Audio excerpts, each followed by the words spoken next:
बात करते हैं उत्तर प्रदेश की। उत्तर प्रदेश में विदेशी फंडिंग पाने वाले मदरसों पर जल्द ही कार्रवाई की जाएगी। इस दायरे में 4000 से ज्यादा मदरसे आने वाले हैं। दरअसल पिछले साल हुए सर्वे में 8400 से ज्यादा मदरसे गलत तरीके से चलते हुए मिले, जिसमें से 4000 से ज्यादा मदरसे ऐसे थे जिन्हें विदेशों से फंडिंग मिल रही थी। अब बोर्ड परीक्षा खत्म होने के बाद उन पर कार्रवाई की तैयारी की जा रही है और बताया जा रहा है कि इसके लिए पूरी प्लानिंग की जा चुकी है।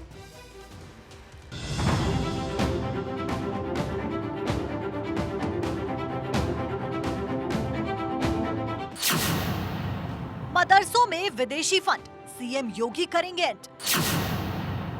यूपी में विदेशी फंडिंग वाले मदरसों की अग्नि परीक्षा। पिछले साल यानी साल 2022 में उत्तर प्रदेश में मदरसों के सर्वे हुए थे। मकसद था कि गैर कानूनी मदरसों पर लगाम लगाई जा सके।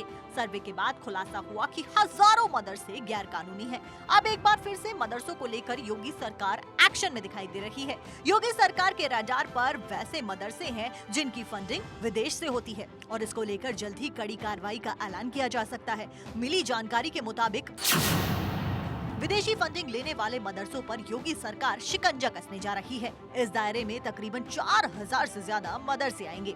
ये तो उत्तर प्रदेश में मदरसों के भ्रष्टाचार को लेकर के लगातार पड़ताल जारी थी। उत्तर प्रदेश सरकार ने एक बड़ा सर्वे कराया था। उस सर्वे में इस बात का खुलासा हुआ था कि उत्तर प्रदेश के अंदर 8000 से ज्यादा अवैध मदरसे हैं। दरअसल जांच एजेंसी को कोई जानकारी मिली है कि इन 8000 अवैध मदरसों में से 4000 की संख्या में जो मदरसे हैं उन्होंने विदेशों से आकूत चंदा जमा किया है। दरअसल ये चंदा गलत तरीके से लिया गया और इसका ब्यौरा भी जब राज्य सरकार और शासन की तरफ से मांगा गया तब इन्होंने देने में आनाकानी की। नतीजा यह है कि अब उत्तर प्रदेश सरकार जांच एजेंसियों के माध्यम से इन मदरसों पर शिकंजा कसने की तैयारी में है। पिछले साल गैर मान्यता प्राप्त मदरसों का सर्वे कराया गया था, जिसके आधार पर तमाम जानकारियां जुटाई गई थी। सर्वे के मुताबिक 8441 मदरसे गलत तरीके से चलते हुए मिले थे, जिसमें से 4000 मदरसे ऐसे थे जिन्हें विदेशों से फंडिंग मिल रही थी। अब बोर्ड परीक्षा खत्म होने के बाद उन पर कार्रवाई की तैयारी की जा रही है। ऐसे में इसे लेकर अल्पसंख्यक कल्याण विभाग और पुलिस अधिकारियों के बीच बातचीत भी हो चुकी है। मदरसों के सर्वे में नेपाल से सटे इलाकों में गैर मान्यता प्राप्त मदरसों का पूरा मक्कड़ जाल मिला है। दरअसल सर्वे के दौरान कई जानकारी ऐसी आई थी जिसके बाद हजारों मदरसों पर सवाल उठे थे।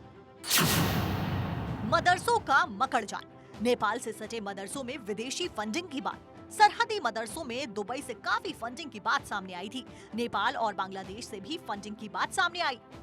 ऐसे मदरसों के संचालक चंदे के दस्तावेज उपलब्ध नहीं करा पाए थे। जांच में सामने आया कि यूपी के सीमावर्ती जिले महाराजगंज, पीलीभीत, लखीमपुर, बहराइच, श्रावस्ती, बलरामपुर और सिद्धार्थनगर में संचालित मदरसा खास तौर पर फंडिंग के सोर्स स्पष्ट नहीं कर सके। यहाँ के मदरसों में सोर्स चंदा बताया गया था। दस्तावेज नहीं दिखा पाने की सूरत में अल्पसंख्यक विभाग कार्रवाई करने की तैयारी कर रहा है। इस संबंध में अल्पसंख्यक कल्याण राज्य मंत्री से पूछा गया तो उन्होंने उत्तर प्रदेश में मदरसों की बेहतरी की बात कही। देखिए, आपने देखा कि समय समय पे हमारे डिपार्टमेंट ने हमेशा समीक्षा की और माइनॉरिटीज के वेलफेयर के लिए जिसने भी हिलावाली की, चाहे हमारा अधिकारी क्यों ना हो, हम उसके ऊपर कार्रवाई करने से हिचके नहीं, पीछे नहीं हटे।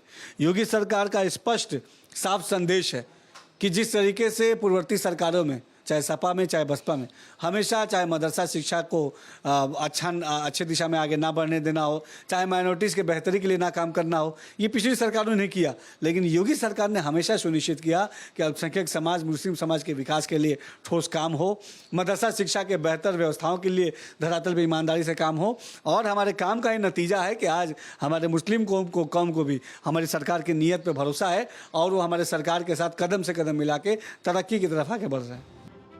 योगी सरकार की मंशा साफ है, सूबे का विकास हो, शिक्षा व्यवस्था सुधरे और इसी के तहत मदरसों की बेहतरी में जुटी हुई है सरकार, ताकि अल्पसंख्यक समाज के बच्चों को बेहतर शिक्षा मिले और मदरसों का आधुनिकीकरण करने की बात कह रही है। मगर जिस तरह से 8000 से ज्यादा गैर कानूनी मदरसों का पता चला और उनमें से 4000 से ज्यादा मदरसों में विदेशी फंडिंग की बात सामने आई है, साफ है कि सीएम योगी आदित्यनाथ ऐसे मदरसों का दी एंड करने में लगे हैं। अवनीश विद्यार्थी के साथ ब्यूरो रिपोर्ट, भारत 24।